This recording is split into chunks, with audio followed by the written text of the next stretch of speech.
I've posted a video about the top 10 things to do in Stockholm for free. But what do you do if you're not completely broke? What if you have a tiny bit of money? This is a list of the top 10 things to do in Stockholm under 30 euros. Number 10. Do you like cats? Trick question, everyone likes cats, especially medium rare with a mint sauce on the side. If you want to enjoy a cup of coffee while being surrounded by a horde of cute cats, you can visit Java Whiskers, Sweden's first cat cafe. A visit to Java Whiskers will cost you 199 Swedish crowns, 19 euros for 1 hour. Coffee and cake is not included, you only get the cats for that price. Cat cafes aren't all that uncommon these days, and that's why this is on the last spot on this list. Still, it is a nice way to spend an afternoon. Unless you end up completely ignored by all the cats. Number 9. Haga Butterfly Ocean, Fjärilshuset in Swedish, is a pretty unique aquarium where you can see thousands of free-flying butterflies. You can also see sharks and reptiles and birds. There's a lot to see overall. The butterflies are magnificent to look at, but also a little bit freaky. They are big flying insects after all. A visit there will set you back 240 Swedish crowns or 23 euros. I think it's a really fun place to visit, and the butterflies are absolutely gorgeous, but it might not be for everyone. Number 8. When in Stockholm, why not visit the king? Or at least visit the royal castle, which is the official residence of the king.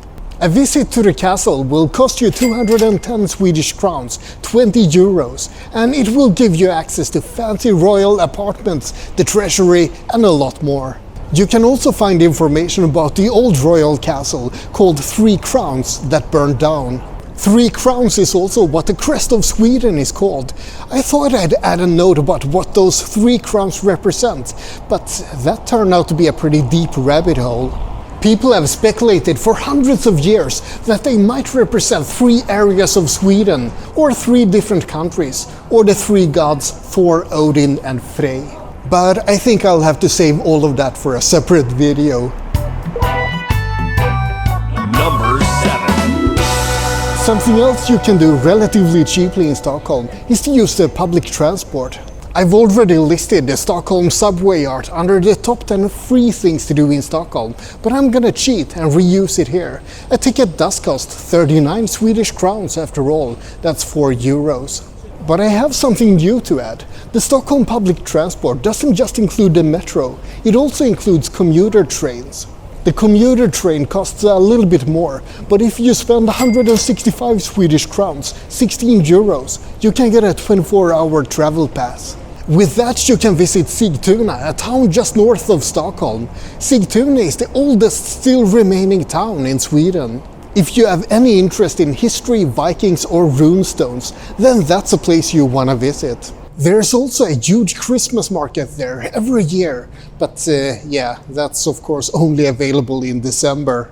Either way, Sigtuna is well worth a visit. Number 6.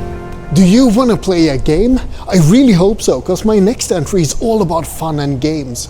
Nerds is a retro gaming bar in the Södermalm area of Stockholm. It's a great place to drink gaming-inspired drinks and play old video games. For 90 Swedish crowns per hour, that's 9 euros, you can rent a spot at a console and relive your childhood. The drinks will set you back more than 9 euros, but I'd say that part is up to you. But there's more if you like games. A bar called Rock at Odenplan has an area called Hey Stockholm, which is Stockholm's only proper arcade. Since it's an arcade, you decide yourself how much you want to spend, but a couple of tens of euros should give you plenty of gaming time, and maybe a beer as well. Number 5. If you're visiting Stockholm in the summer, or if you're not afraid of cold water, you can rent a kayak or a stand-up paddleboard and see the city from a new perspective.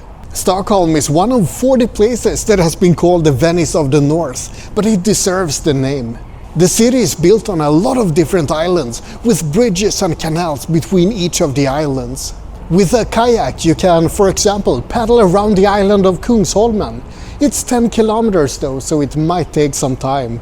I've tried both kayaking and stand-up paddling, and let's just say that I found kayaking a lot easier. Either way, it's a wonderful way to see the city, as long as you're not crashing into stuff. Number 4. Let's talk about museums. Stockholm has roughly 100 museums, and almost all of them cost less than 30 euros to visit.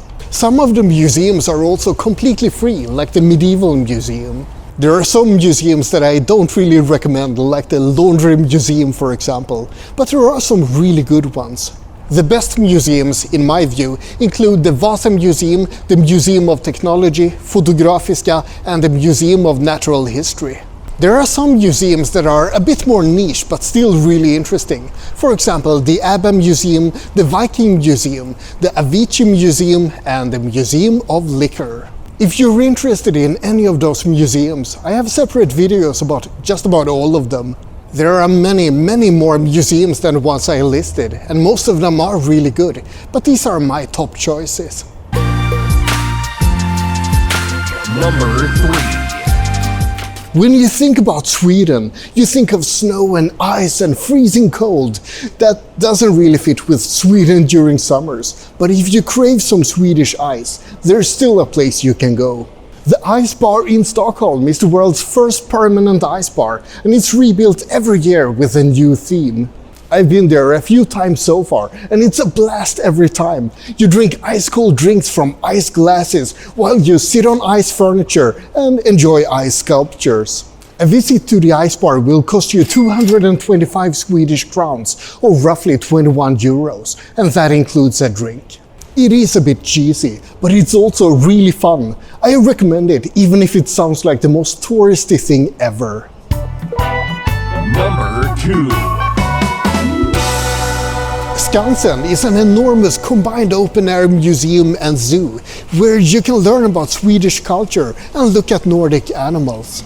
Wolves and bears and seals and reindeer and lots of other cool critters can be found there. Skansen has something for everyone.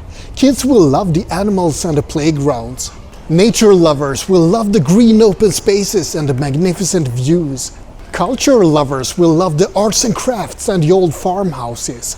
And beer lovers can sit down and get drunk while the kids run around. Just be careful so you don't get attacked by squirrels and ducks. At 220 Swedish crowns, or 21 euros, I think this is one of the best things you can do when visiting Stockholm. Before I list the very top item, I have a few honorable mentions. Mini-golf is always fun, and you can do that at several places in the city. You can also do bowling and shuffleboard and other types of games.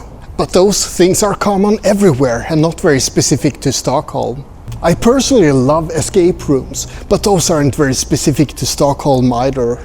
And the price is just barely below 30 euros anyway.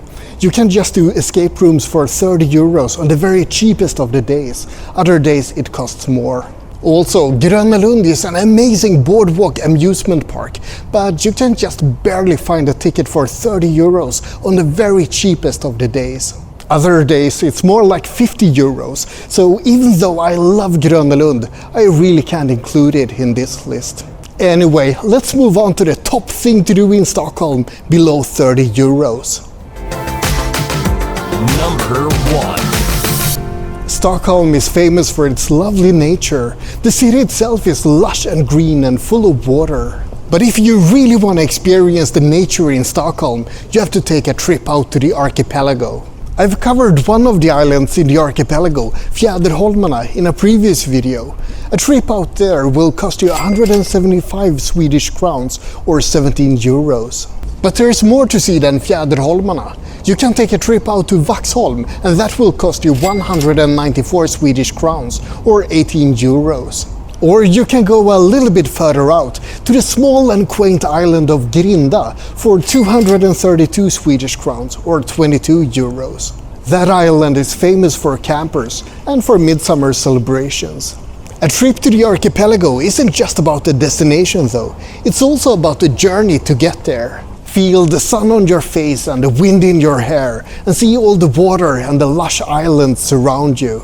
You can go there on a day trip, or you can stay multiple days if you really want to get a feel for life in the archipelago. Whichever you choose, I think you'll be really happy. Well, there you have it. That was my list of the top 10 things to do in Stockholm that cost less than 30 euros. I hope you found it useful. Like and subscribe, but most importantly, have a great day.